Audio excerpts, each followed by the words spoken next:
नमस्ते मित्रों, मैं हूं लक्ष्मण प्रसाद शास्त्री और आप देख रहे हैं आर्ष ज्ञान चैनल। आज मैं आचार्य चाणक्य जी ने अपने चाणक्य नीति में हिंदुओं को सावधान करते हुए लिखा है कि हे हिंदुओं, चांडालानां सहस्रैश्च सूर्यभिस्तत्त्वदर्शिभिः एको ही यवनः प्रोक्तो न नीचो यवनात् परः। अर्थात तत्व को जानने वाले विद्वानों ने कहा है कि 1000 चांडाल के समान एक यवन होता है। यवन से बढ़कर दुष्ट कोई नहीं होता। अर्थात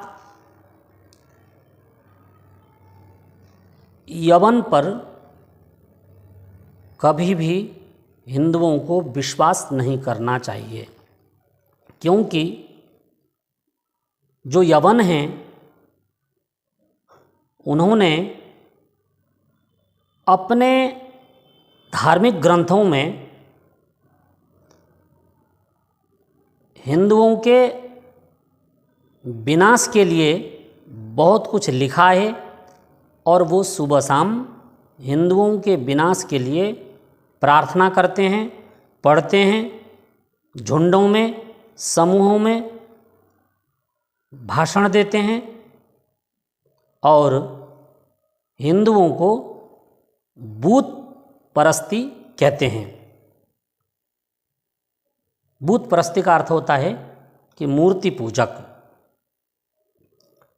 और उन यवनों के सिद्धांतों के अनुसार जो बूत परस्ती हैं उनको मार देना चाहिए, उनका सरेआम कत्ल कर देना चाहिए,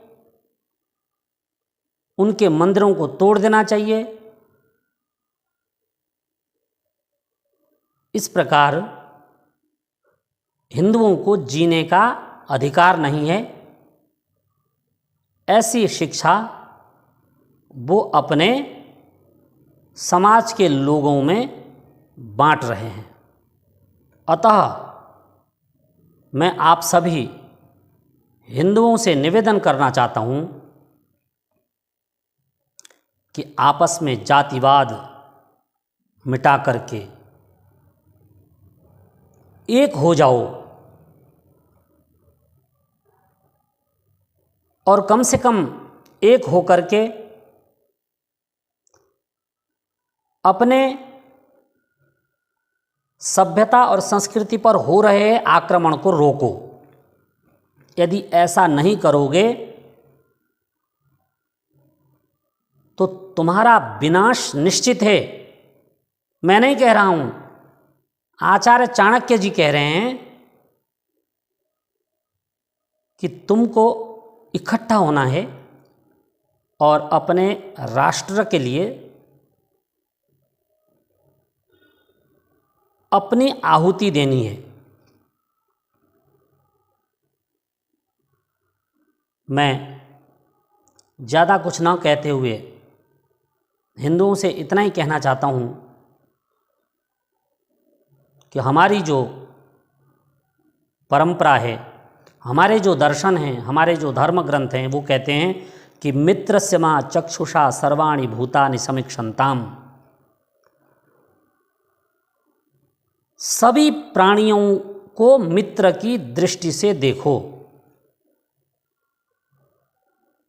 और अयम निजः परो वेत्ति गणना लघुचेतसाम उदार चरिता नाम तो वसुधैव कुटुंबकम।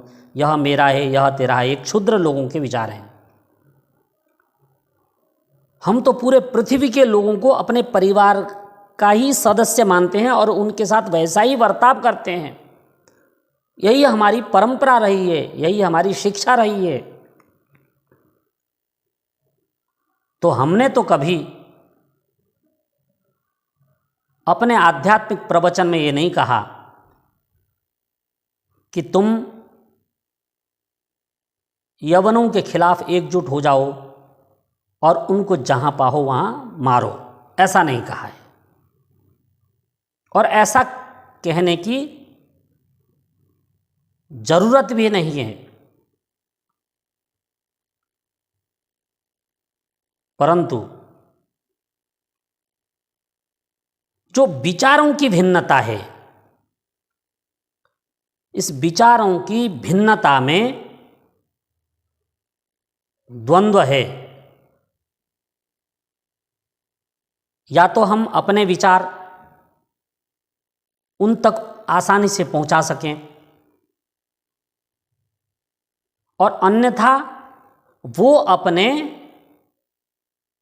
लोगों में हमारे विरुद्ध ऐसे विचार डाल रहे हैं जिसके कारण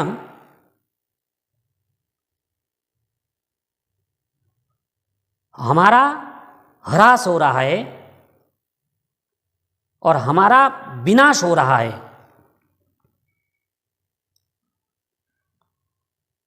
इसलिए मैं आपसे निवेदन करना चाहता हूं कि आप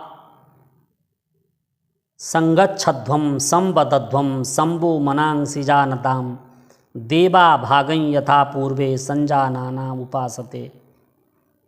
आप संगठित होकर के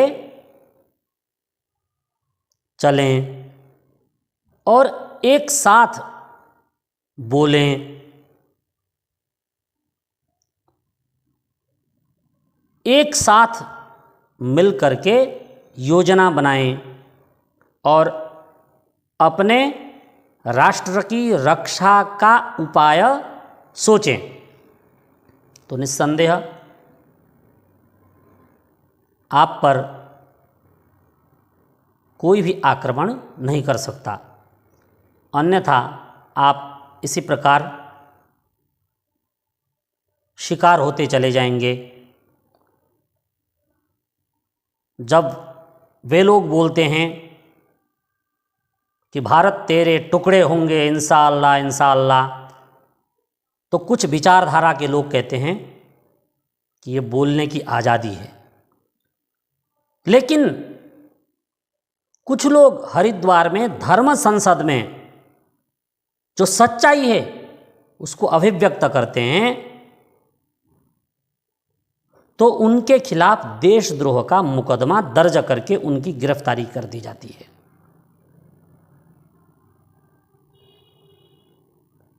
एक संविधान और एक को बोलने की आज़ादी दे रहा है, एक को बोलने पर गिरफ्तार किया जा रहा है। ये कैसा संविधान है?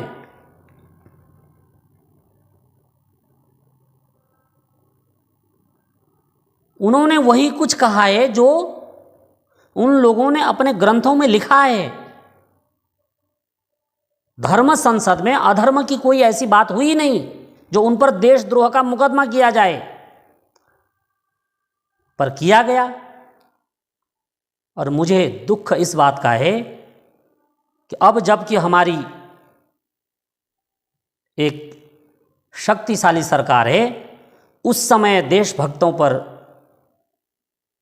इस प्रकार की परेशानी आई है, तो जब सरकारें उनकी होंगी तब क्या होगा? बस इस पर विचार करने की आवश्यकता है। मित्रों, उस आतताई के भीड़ से आप कैसे बचेंगे? उन यवनों के झुंडों से आप कैसे बचेंगे जिनके हाथों में अनेक अस्त्र और शस्त्र हैं, जो लेकर आपकी तरफ दौड़ रहे हैं, जैसे दिल्ली दंगों में दौड़े लोग? तब ना आपका संविधान बचा पाया आपको, ना आपका प्रशासन आपको बचा सका, ना पुलिस ही बचा सकी। पुलिस तो खुद ही पीटती रही। तो आप कैसे बचेंगे? इसलिए कहना चाहता हूं कि आप किसी पर आक्रमण मत करो, परंतु यदि तुम पर आक्रमण होता है तो तुम उसका जवाब दो। यही धर्म है। सठे साठ्यम समाचरेत। जो जैसा है उसके साथ वैसा ही बर्ताव करो, वही धर्म है, वही धर्म है, वही धर्म है। इन्हीं शब्दों के साथ मैं अपनी वाणी को यहीं पर विराम देता हूँ। आपने मेरी बातों को ध्यानपूर्वक सुना, आपका बहुत बहुत धन्यवाद।